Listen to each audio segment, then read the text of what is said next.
Are you doing everything you can to be as safe as possible when you're riding your motorcycle? Hey everybody, welcome back to Cruiseman's Garage. Today, the topic is safety. I'm out in the garage and I'm standing in front of my beautiful new 2026 Honda Goldwing Tour DCT. And I love riding the motorcycle. This is, I believe, my 6th Honda Goldwing in the last 20 some years. I've put over 250,000 miles on Honda Goldwings, just riding all over the country. I want to talk to you about the things that I do, and that doesn't mean this is the only thing you need to do to be safe on a motorcycle. I'm just going to talk about what I do, and you can put in the comments down below if you've got other suggestions to stay safe while riding. I'd love to hear about it. First thing I'm going to talk about is riding gear. The second thing I'm going to talk about is things you can do to your motorcycle to improve the safety of the motorcycle. And then we're going to talk about a few other little less physical things that you can do. Okay, let's start with the feet. I wear boots every time I ride. Now, and that's because your feet are very, very vulnerable and your ankles to injury.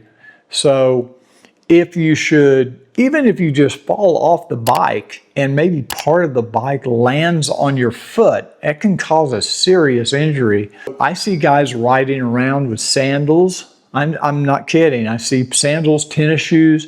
Those offer no protection. In an accident, those are going to come flying right off of you, and you're totally exposed. Now, I wear these Stormhawk boots from Icon. I really like these. Now, some people prefer a taller boot that gives them a little more protection to your shins, which can be important if you're doing a lot of highway riding. I've had rocks and bugs hit me in the leg, and that can be pretty painful. You may prefer a taller boot than this. I do wear these when I ride on the highway. I don't like zipper. Well, I don't mind zippers so much. I don't like laces. I don't want to have to lace up my boots. These boots have this boa type of mechanism for tightening up the lace, and I just find them to be very comfortable. They provide good padding around the ankles. They have a very, very strong toe box. And the main thing I like about these boots compared to some others that I've worn is they have good traction. I used to wear Tourmaster boots and they were very slippery. So if I, put my foot down on a wet leaf or even on wet pavement, they would I'd have to really catch myself because they're kind of slick. These have a really nice kind of sticky tread. So I haven't had the problem in my feet slipping, and they're pretty comfortable to walk in. They're not bad. So a lot of boots, motorcycle boots, are very uncomfortable when you go to walk in them. I found these to be extremely comfortable. So you might want to check out the Stormhawk boots. I'm not an Icon affiliate. I don't get any benefit from that. There are a few products around here that I do recommend that I am an affiliate, but not with Icon. These are just the boots I prefer. I think you can get them at Revzilla. There's several places online you can find these. Okay, the second thing I want to talk about is riding pants. Now, I have been guilty of riding in blue jeans. I usually wear the Bohn Armor underneath, which is like a cool mesh, fits very tight, but it has padding. When I'm not wearing jeans, if I'm on a trip where I'm going to be riding every day, I wear my Klim riding pants. I believe they're called Outrider. I'll put it on the screen so you can see these pants. What I like about these pants is they do accept pads for the knees and the hips, but you can put them in from the outside. You don't have to install the pads from the inside of the leg. You can just slip them right into the outside pocket. I love that about those pants. Klim gear is not inexpensive. It's kind of a pricey product, but I have two pair. I have a black pair and a khaki pair. And when I'm doing a lot of riding, I make sure I'm wearing those Klim pants with the D30 pads inside. Okay, I put some things up here to show you. This is my riding jacket. I never ride a motorcycle without a riding jacket. That's just my own personal philosophy. This is an Olympia jacket. They no longer make this jacket. Olympia is out of business. They've shut down after COVID. They couldn't survive it. But this is my jacket of choice because it really fits well. It does have padding. I've replaced the Olympia padding with the D30 pads in the elbows, in the shoulders, and there is a large pad in the back as well. This is just the jacket that I have because of comfort. But you know, any good jacket, this is a mesh jacket because we have a lot of warm weather here in Texas, but there is Cordura on the sleeves. It's got a lot of the features I like. It has a lot of reflective material throughout the jacket. Now, some people, even with this mesh in the summertime, don't want to wear a riding jacket because it's just too hot. Well, that's when we come to this Bohn Armor mesh, cool mesh shirt. A lot of people wear this and they may wear a t-shirt underneath it, or they may just wear this. Now, this does not provide any abrasion resistance or any protection from abrasion should you fall, but it does provide impact protection. So you've got the padding here in the shoulders and in the elbows, and I've seen a lot of the guys, they come in all different colors. A lot of the guys and the ladies will wear these in the summertime and maybe wear a t-shirt underneath. Bohn Armor makes some undergarments that have pads, and you could remove the pads out of your jacket and simply use the padding that comes in the Bohn Armor. So you're more exposed with this, but if temperature is better than nothing, it does give you the impact protection in the shoulders and the elbows. And so if you're not going to wear a jacket, I would say at least you should be wearing the Bohn Armor, or wear the Bohn Armor undergarments that have the padding and then take the pads out of your jacket. It makes the jacket a little more comfortable. Now, something I've just recently started wearing, when I remember, I'm trying to get better at remembering to put it on, and that is the Helite Airbag vest. This one is the electronic version that basically has a computer that will detect if you fall off the motorcycle, and it will inflate the airbag vest to help protect your back, your neck, your torso. And there's been a lot of good studies done. It also has a very serious CE level 2 back pad built in. It's got a lot of reflective material on it. They're not cheap, but then again, how much is medical care should you need it?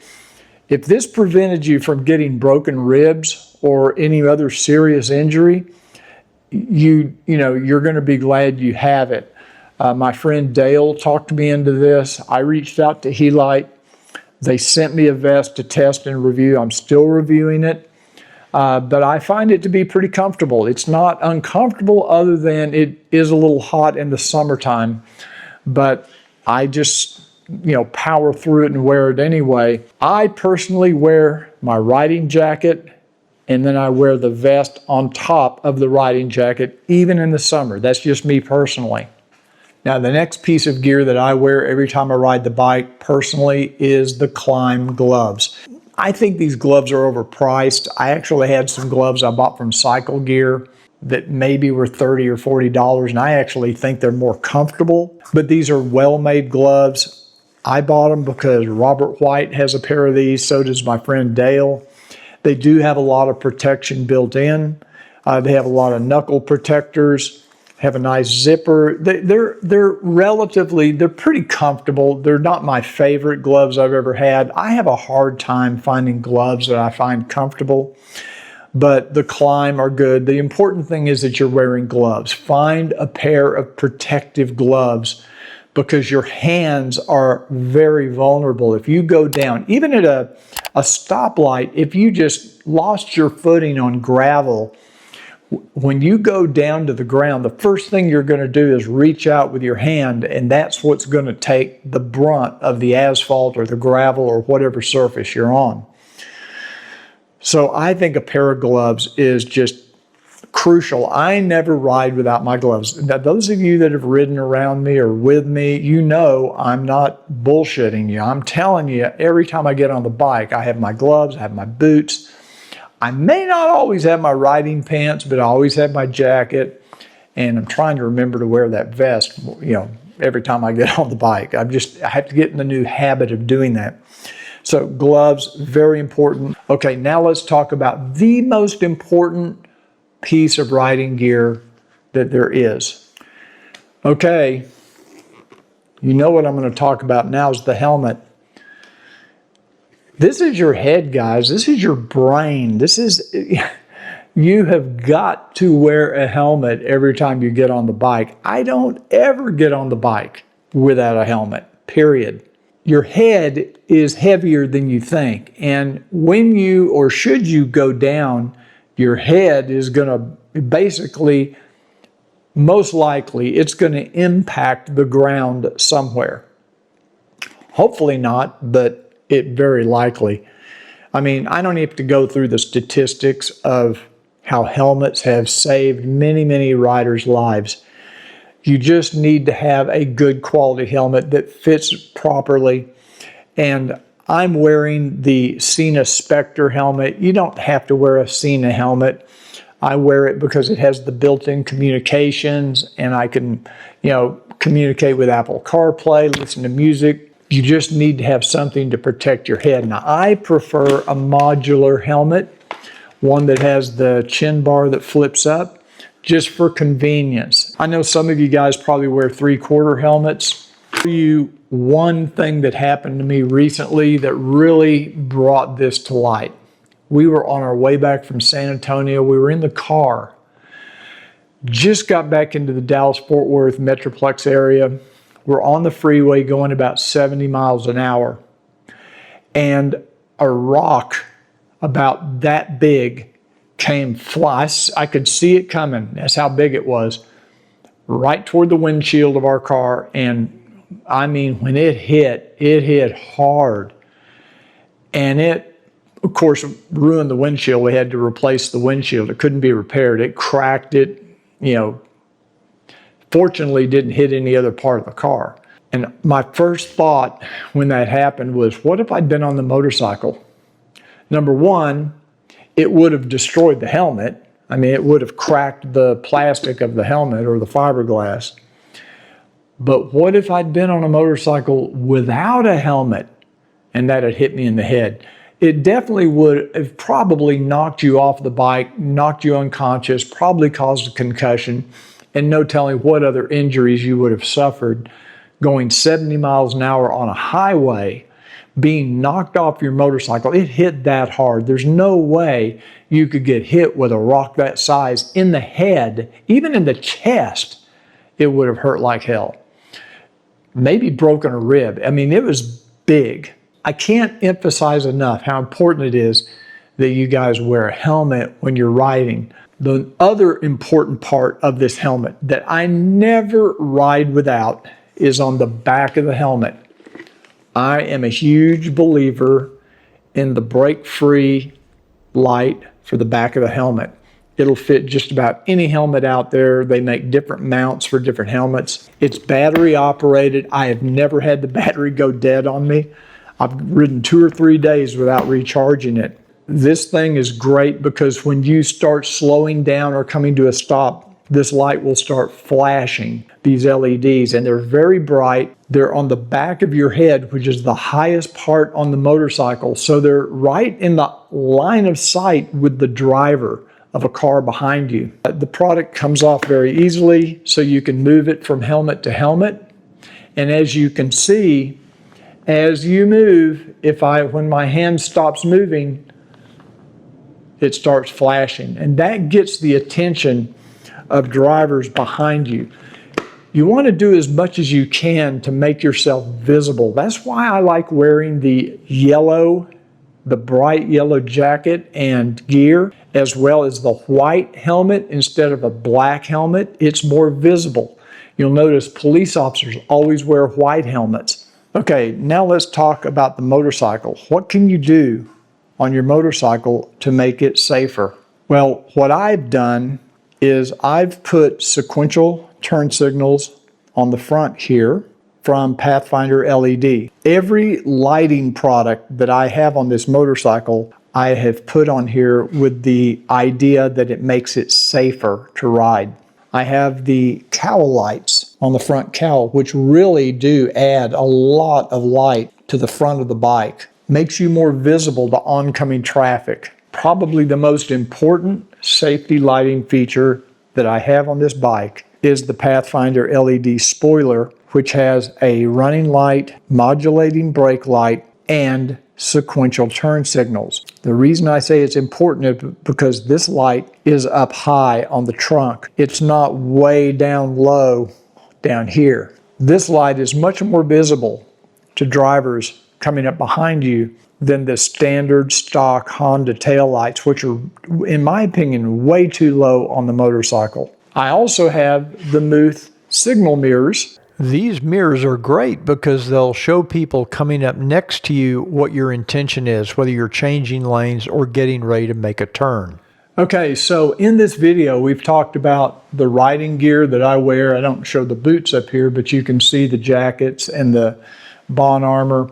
We've talked about my boots, my gloves, and of course, the Sena helmet.